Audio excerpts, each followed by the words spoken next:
My hair is getting more and more untamable. I've spent about 15 minutes trying to make it look presentable. Obviously it's not worked, it's just so fluffy. And I've just finished work, so I'm trying to get the lighting right as well, and hopefully this video goes okay.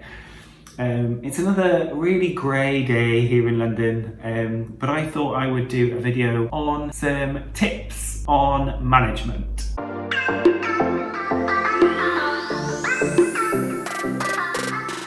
In this video today, we're going to talk about 10 top tips I would provide any kind of new manager that I'm working with. So let's get into it. So the first one, I cannot stress this enough, you've got to prepare. So by that I mean reading books, get textbooks, get hard fat books that you can take to a coffee shop, that you can keep in your bag at work, that you can just pick up and read whenever you want to. If you're looking for things online, you've kind of got to be in that mindset to look, whereas if you've got a book that's entitled something quite catchy, then that might actually inspire you to start looking into some things that you could do as a manager to help those people within your team. Get interested in the new skill set that you're going to have to embrace as a manager. So that will come into the categories of coaching, mentoring, leadership, things like that. Don't get sucked into the whole, is it leadership, is it management at this stage? What you've got to focus on is building up some of those skills that you will need to rely on perhaps further down the line. Talk to colleagues, talk to other people that have just started in roles, maybe 6 months plus. In these kind of management roles, you tend to get like a 6-month itch where you're kind of just getting into it and you're like, oh, am I doing this okay? These things seem to be coming up all the time. Am I doing something wrong as a manager? So talk to people kind of at that 6-month plus mark so they can give you some hints and tips of what's worked for them. Tip number 2 leads on from kind of preparing yourself ready for management, and that is to look into something called situational leadership. Now, I might do another video on this because I use this all the time in my day-to-day practice as a leader and as a manager. It's really quite interesting, and this is what I mean by get inspired, get interested in that new skill set that you will start utilizing. And situational leadership in a nutshell is around kind of that ethos of one size doesn't fit all. So situational leadership is a tool that managers and leaders use regarding having different people in your team at different levels. So this tool really kind of helps you just target where you need to be with each of your employees. I will touch on it in another video because it's such an amazing tool that I think many people need to know about. Tip number 3 would definitely be get to know your team. So you have maybe worked in the team that you are now managing, or you've come from outside into a team, or you're taking on a new project. You have to get to know the team that you will be responsible for. So definitely start engaging in conversations at the water fountain, at lunch maybe, or finding those kind of opportune moments to just start to get some conversations flowing and get to know how your people tick. That way, you start to build trust. You are an outsider to these people, or if you've stepped up from within the team, you're a peer. So you get to know your friends on a different level, but now you have to kind of get to know them as a bit more as an employee, and knowing how they work and what drives them will really stand you in good stead later on. But definitely start getting to know your team. Tip number 4 is a thing called active listening. If I could choose one tip, it would be to at least look into what active listening is. Many people think they know what it is, but actually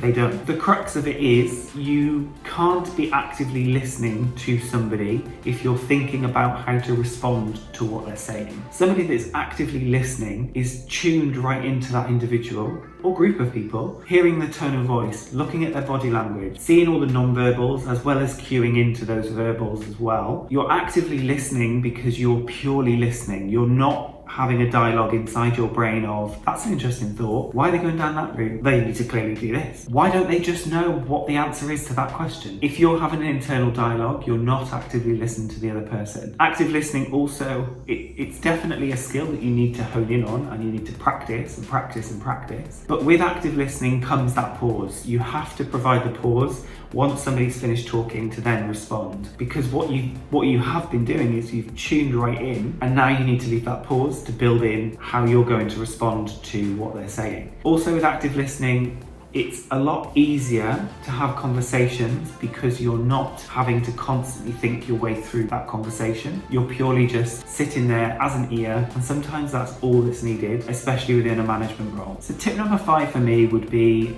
ensuring that new managers know to ask their employees what they think. So an example of this might be when you're having a conversation and one of your employees asks you a question and you have an inkling that they might know the answer. We all have tendencies to want to give answers, especially within nursing, because we want to help people. We don't want to see them suffer. So if they ask us a question and we know the answer, we're going to provide it. However, in management roles, it's really important to start empowering those people that you work with to develop them, and that way build trust as well. Tip number 6, keep records. So it feels a bit sneaky keeping records on people, but as a manager, you have a responsibility to make sure that you know that you have spoken about something with an employee and you've recorded it. You may use that later on to jog your memory of the conversation, or it could actually be used to benefit you if later on there's a problem about something that you've discussed, and you can go back on your records and see how that conversation went and what exactly was said. So it's really important to keep your records accurate and concise. You don't want to have reams and reams of stuff to read, even just bullet points against people's names, to help kind of just keep your memory accurate. It's also very beneficial after you've had regular meetings with your team members. Keep a little log of what you've talked about. Then when it comes to the next meeting, have a quick read over, and then when you're about to meet with that person again, just refresh yourself and you can start conversations with, last time we talked about X. I remember in our last conversation this came up. That way it shows your employees that you actually do care and that you are listening and that you want to make sure that that relationship is progressing as it should.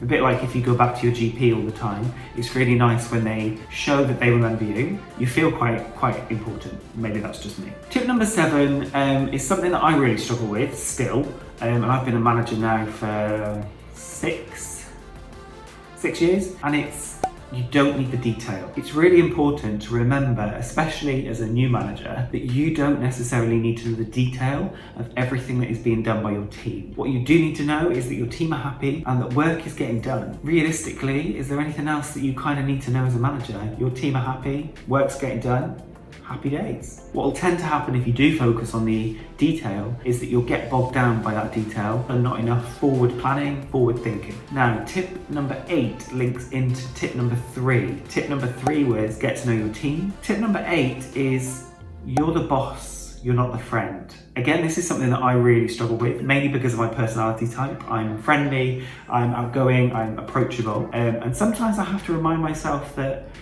yeah, I'm the manager, and now I'm going to have this conversation with somebody that's probably not going to go so well, and I'm really going to hurt their feelings. Sometimes it does you good to remind yourself that you are the boss and that you're not the friend. And then if they truly are your friend outside of work, then they're going to know that between those hours of 9 to 5 or whatever it is that you work, come that time and you've clocked off, you've gone down to the pub for a drink, or you've gone out for a meal afterwards, they will be your friend. Personally, I have really struggled with this because I've worked my way up within the same department, and I've known everybody. So I've usually kind of gone for the management job of the team that I've worked in beneath. And that's been really, really challenging at times. There has been unfortunate kind of mishaps along the way as well. So one thing that I always keep with me is that I'm the manager, I'm the responsible one, I'm not necessarily their friend.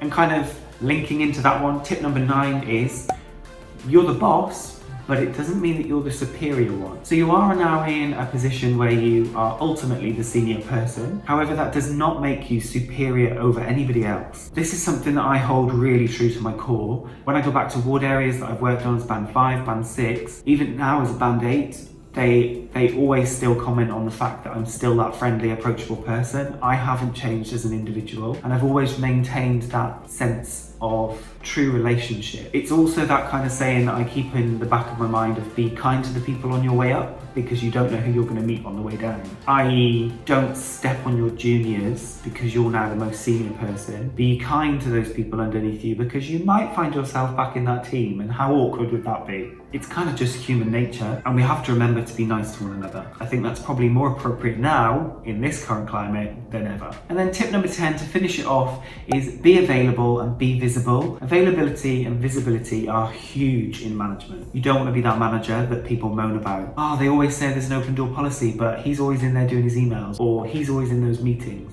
You will be busy as a manager, but it's really important to give that time to your team. If you do have a strict regime in your diary where you've got regular meetings, make it clear in your diary where you are free for people to drop in and talk to you about anything that's on their mind. And also be visible. So as a senior leader in the NHS, I always make an effort to go out to the ward areas. I cover the hospital, so I'm over all of the hospital sites. I'm going into those different ward areas. I'm meeting people that I've had friendships for years with. It's really nice. So definitely visibility is huge. So that's it. 10 top tips for any new manager venturing into this new position. If you are one of those, I wish you all the best of luck. I've said it in a previous video, where if you've got the right tools, management can be fun. These tips are focusing specifically on management. A few of them do link into leadership. I will do another video later regarding leadership and what the difference is between management and leadership, because some people use the terms interchangeably, and I would argue that they are very different. However, as a manager, you can lead, and as a leader, you can manage. So thank you very much. If you've got anything to add to these top tips, leave them below. I'd love to hear them. And until next time, bye.